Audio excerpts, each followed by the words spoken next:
Good morning. The current time is 6:50 on this Thursday, March 25th.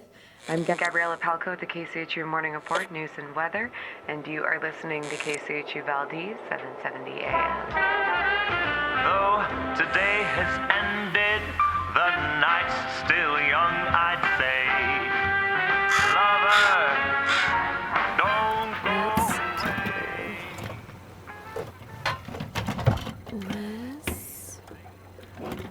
There's a great quote from a book I read in high school, and I had the book, and I lent it out, and I never got it back.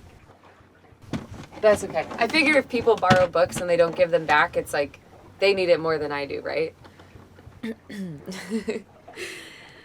Let your boat of life be light, packed with only what you need. A homely home and simple pleasures, someone to love, a cat, a dog, enough to eat and enough to wear, a little more than enough to drink, for thirst is a dangerous thing. You will find the boat easier to pull then, and it will not be so liable to upset, and it will not matter so much if it does upset. Good, plain merchandise will stand water.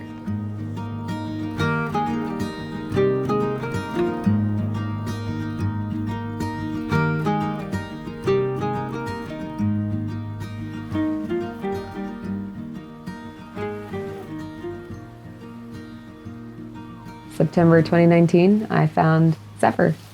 I call her Zephy, usually. It's not the most beautiful boat in the world. It's very simple, but it's perfect for me. People spend their whole lives working to make as much money as they possibly can to own waterfront property. And I feel like I transcended all these levels to just live on the water. And I have a 360-degree mountain view. Like, I feel like I won, you know? There's an element of like, all you need is a breeze and you can move your whole house. And then you have this whole Prince William Sound in this backyard to explore. And it's where you keep all the snacks. I always joke that who needs a refrigerator when your whole house is a refrigerator? So it's been a pretty cheap way for me to live so that I don't have to work as much or as many hours, so I have more time. So it allows me to be free.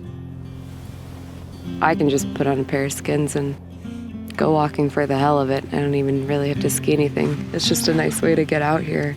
The promised land.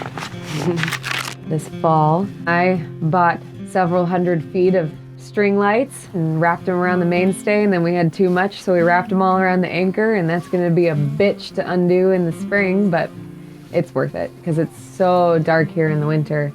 You are in charge of putting light into your own life. I believe that. I started skiing as soon as I could stand on two legs. My parents had my brother and I pretty young, so they just kind of kept doing all the same shit that their friends did, but they just brought us with them. So we grew up going to a lot of shows and festivals and started skiing between my dad's legs. First started skiing backcountry on the East Coast in New England. My dad and I bought our first touring setups together when I was in high school. And we ski toured anything we could walk up. He was definitely my greatest ski buddy, and he loved us as kids, so it was easy to just love him right back.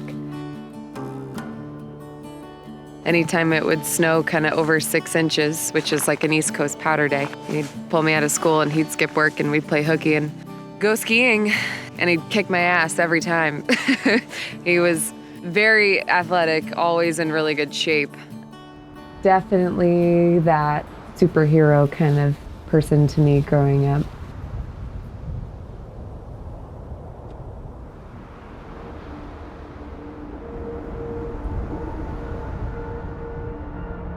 I'll never forget when I was like 18, I was still in high school, and he fell down the stairs. And I was just so shocked and confused. And he was so shocked and confused.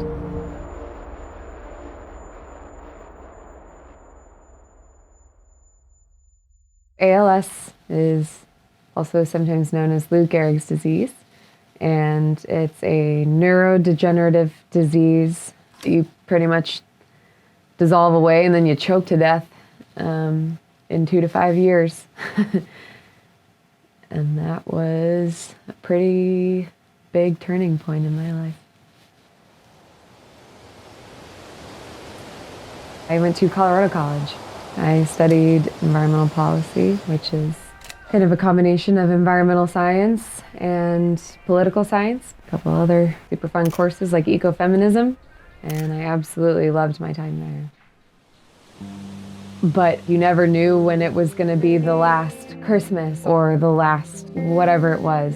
I debated moving back home, but especially Dad, wanted me to go to college and be in Colorado and live my life. Well, I also loved school and I loved academia, and I was so passionate about environmental policy and everything that I was working on. So really what hit me is when I finally graduated and I wanted to start my career so badly, but Dad was still alive. So I put the whole career thing on pause. And then I went and I moved into my parents' basement. Dad? I am Kreg Palko. I have ALS. First of all, I'd like to thank Pete Fraser and the freight train for drawing attention to ALS. It was agonizing for him. As someone who was so active, when the whole physical thing gets ripped away, it was torture to him. He had tremendous pain.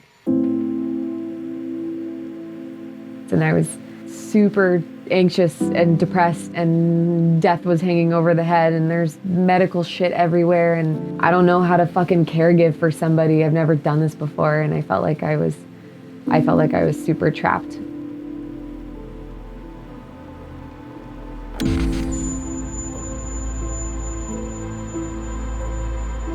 And my parents never forced that decision. It was such a gift to have death staring us in the face for 5 years, because then I got to really wrangle with it. And by doing so, it opened me up to living.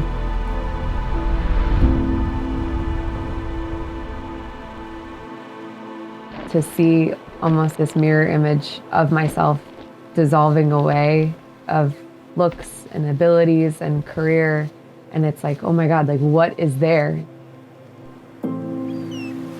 And then after he died, I decided that the most important thing that we have are our minds and our hearts and our souls and our spirits. So I oriented my entire existence around getting those things as solid as I possibly could before I even touched anything else.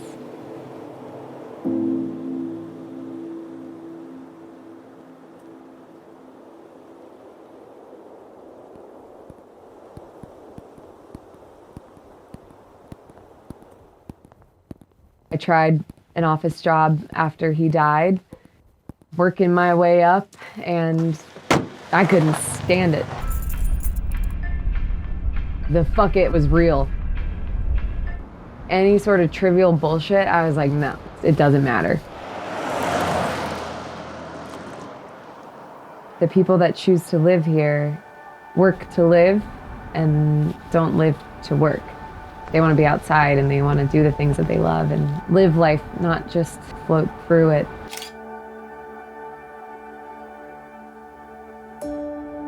As a kid, my favorite photographs in Powder magazine were the black and white photographs of Alaska. And to be standing there looking at the places that you've seen in photographs, it's like, oh my gosh, I'm here. I made it. And that it's attainable. It's not just something that you have to look at in a magazine or watch on a film. It's like, I can live my life like this. I can do these things. I can be in these places if I want to be. Just to say, fuck it. There's a new ship, let it come to me. When I got here, I felt like I could just breathe. Where the magic happens. And so a lot of times I like to think that I'm kind of picking up where he left off.